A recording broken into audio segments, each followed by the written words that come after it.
미를 성경적 관점으로 해석하지 못하면 하나님께서 우리나라에 주신 고난도, 축복도 해석할 수가 없어요. 여러분, 조선왕조에서 완전히 절대 독재에서 살던 이 나라에 갑자기 자유민주주의가 들어오면 감당이 되겠습니까? 하나님은 그 뿌리 깊은 붕당 정치와 계급의 타파를 위해서 일제의 압제를 일정 기간 허락하지 않으면 절대로 안 되었다는 생각이 들어요. 일본의 침략의 고난으로 이 나라가 예수 믿는 나라가 되기를 선언한 거예요. 그러니까 우리나라는 옳고 일본 놈은 영원히 나쁘다 이 생각에서 못 벗어나는데, 이 사건이 계기가 되어 우리나라가 독립이 되고 모두가 예수 믿기를 소원했다 이 말입니다. 그러면 몽둥이 역할을 한 일본도 나 때문에 수고했다, 우리가 예수 믿고 독립되었으니까, 그럼 불쌍히 여기게 되는 것이 바로 구속사인 줄 믿습니다. 그런데 이렇게 얘기하면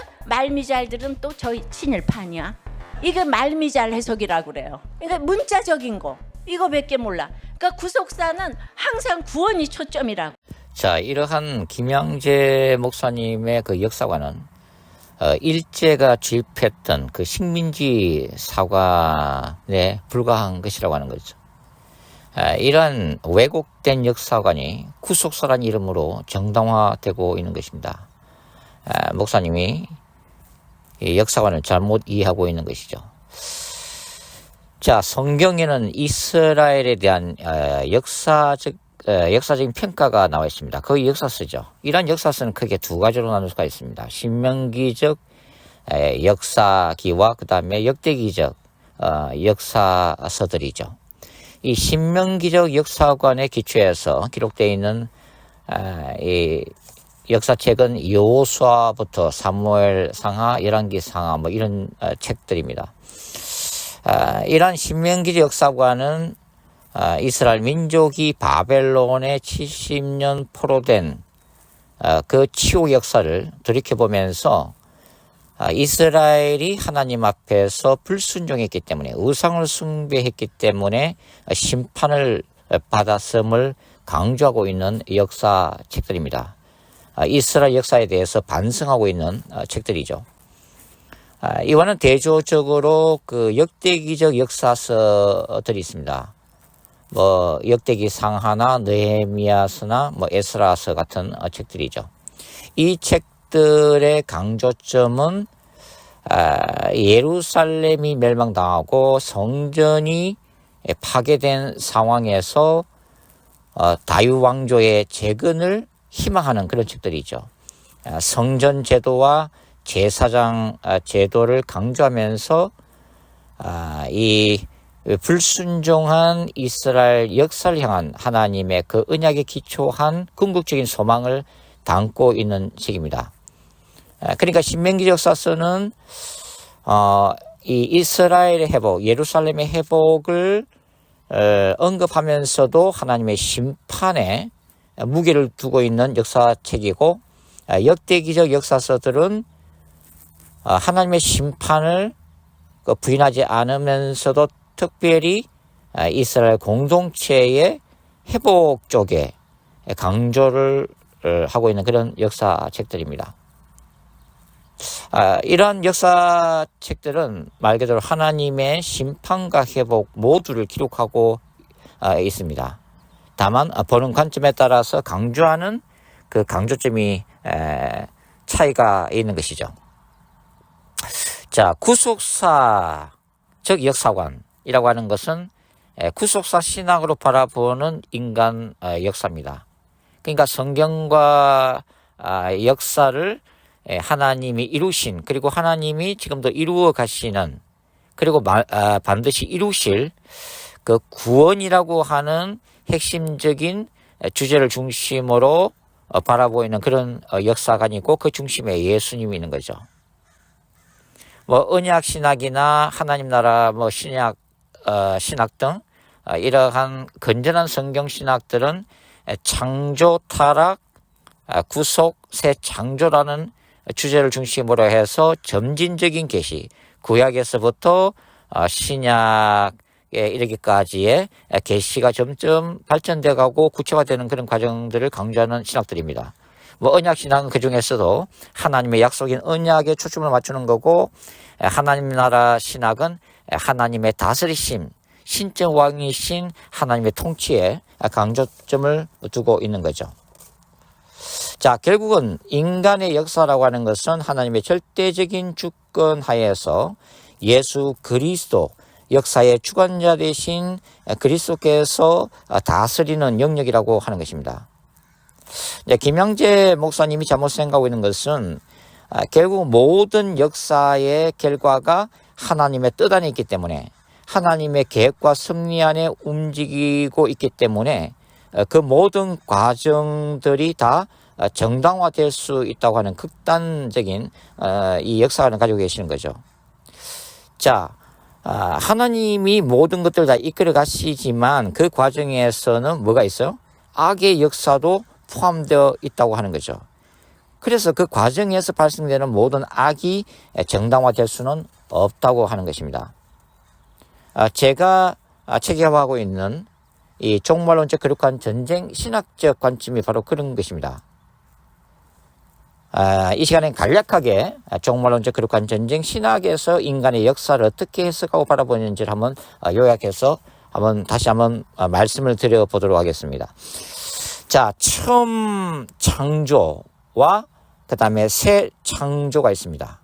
인간의 역사는 처음 하늘과 처음 땅에서부터 시작해서 결국은 새 하늘과 새 땅이라고 하는 그 종말론적 시점을 향해서 나아가고 있는 그런 구도 속에서 인간 역사가 형성되고 있는 것이죠.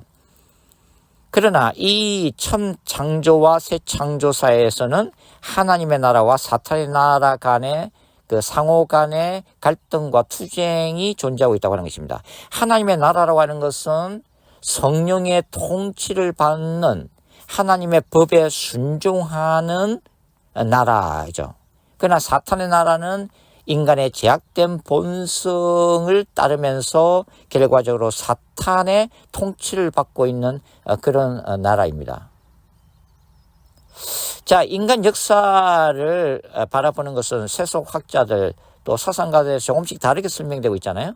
예를 들어서 마르크스는 역사를 어떻게 설명해요? 계급 투쟁의 과정이자 결과로 설명하고 있죠. 역사자 토인비는 역사라고 하는 것은 도전과 응전이라고 설명하고 있습니다. 그런가 하면 해결의 변정법에서는 뭐예요? 역사라는 것은 정반합의 결과다, 이렇게 이제 설명을 하고 있습니다. 그러나 종말론적 거룩한 전쟁 신학에서 역사란 뭐예요? 바로 하나님의 나라와 사탄의 나라 간의 갈등과 투쟁의 결과라고 하는 거죠. 그래서 인간 역사가 악으로 가득 차 있는 것은 뭡니까? 하나님의 나라가 사탄의 나라에 굴복한 증거라고 하는 거죠. 반면에 인간 역사 안에서 하나님의 이 역사가 왕성하게 열매 맺는 것을 본다고 하는 것은 뭡니까?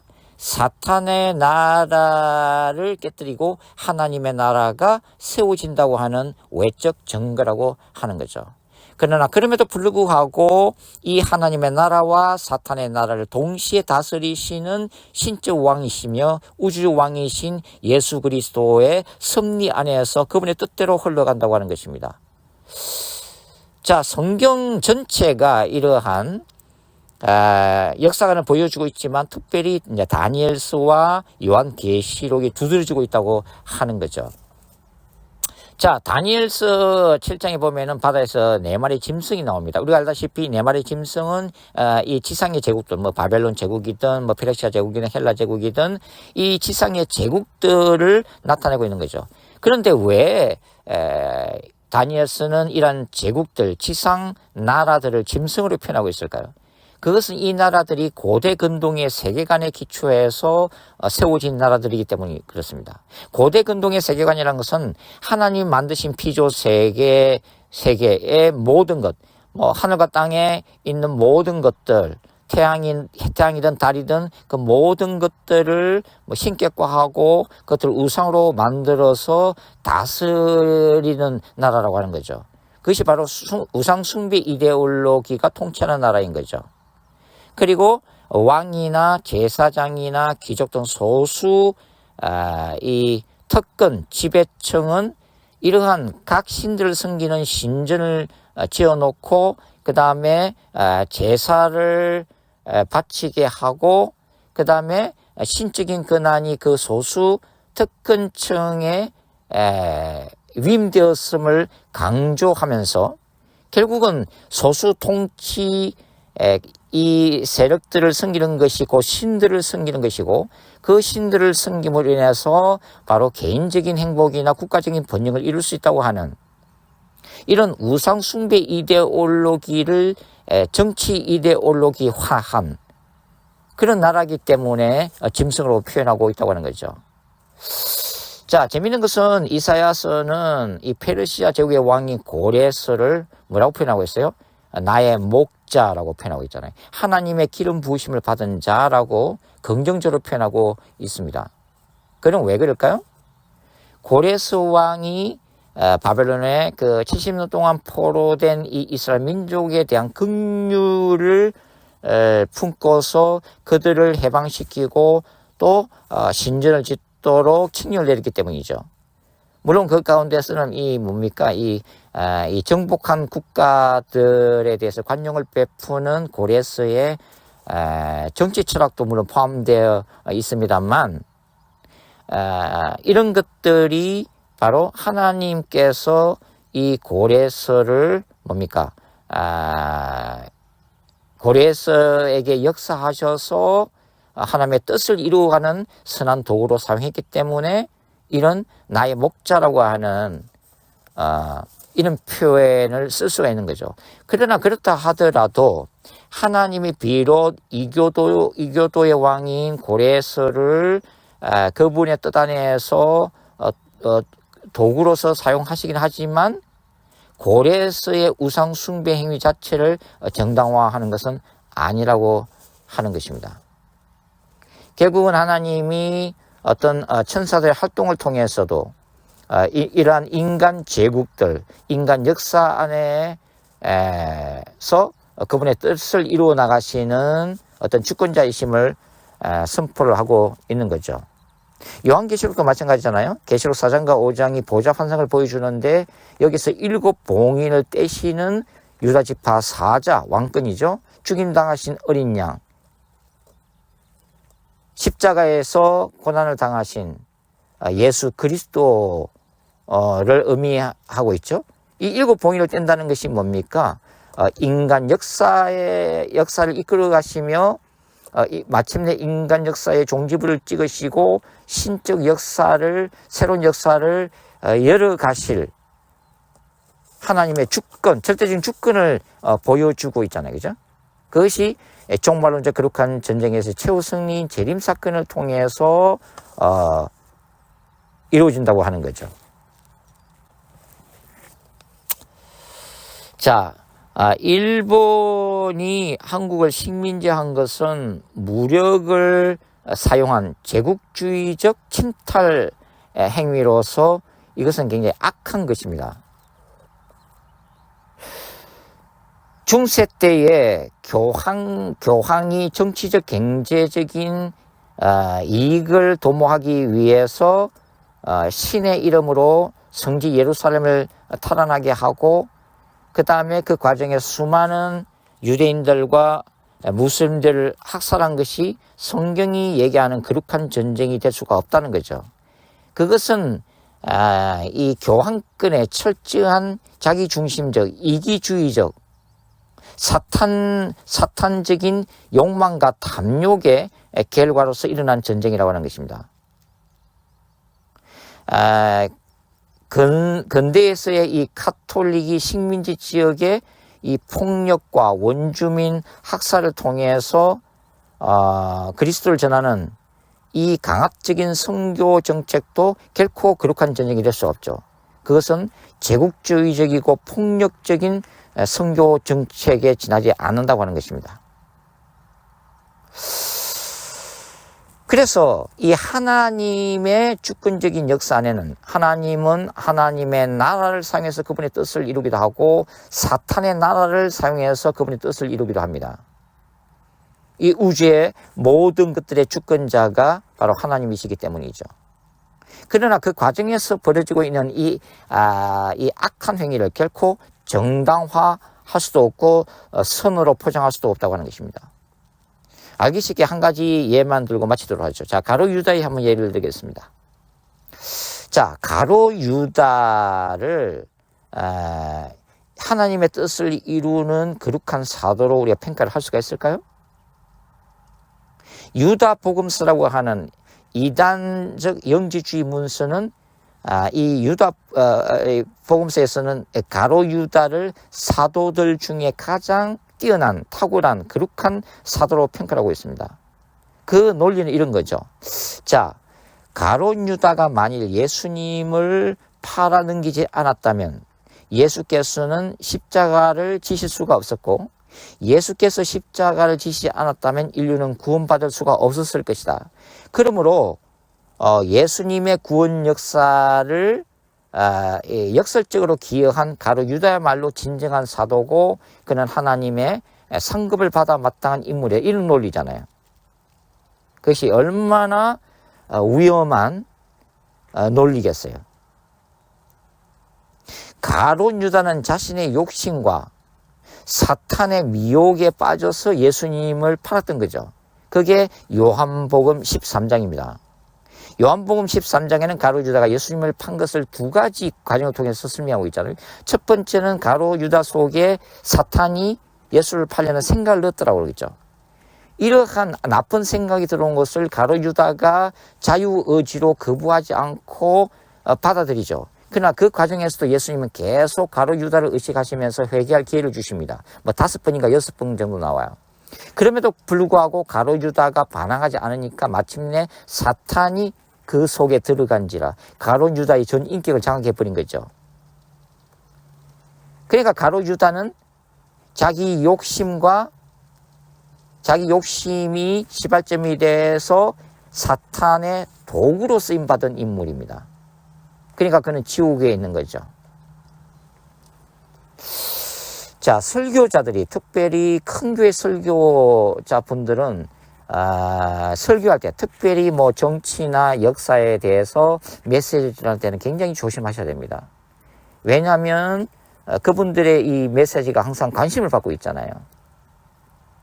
만일에 왜곡된 어떤 정치 의식을 전한다든지 왜곡된 역사관으로 설교하게 되면 그 많은 교인들도 어떻게 돼요? 역사관이 왜곡되잖아요. 왜? 담임 목사를 신뢰하니까. 그뿐만 아니라 세상이 그분의 설교를 접한 세상 사람들이 교회를 갖다가 교회를 비웃고 비판함으로 인해서 점점 예수 그리스도의 복음을 전할 수 있는 길이 차단된다는 거예요. 차단된다는 것입니다.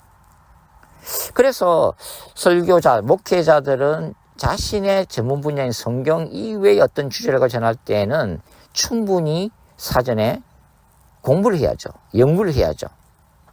만약 그렇게도 확신 안 쓸 때는 그 분야의 전문가들에게 조언을 구해야죠.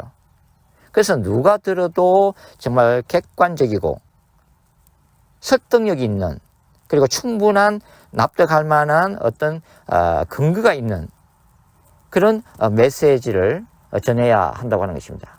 자, 오늘은 우리 김양재 목사님의 어떤 이 식민지 사관에 대한 설교를 중심으로 해서 한번 생각을 해봤습니다. 네, 감사합니다.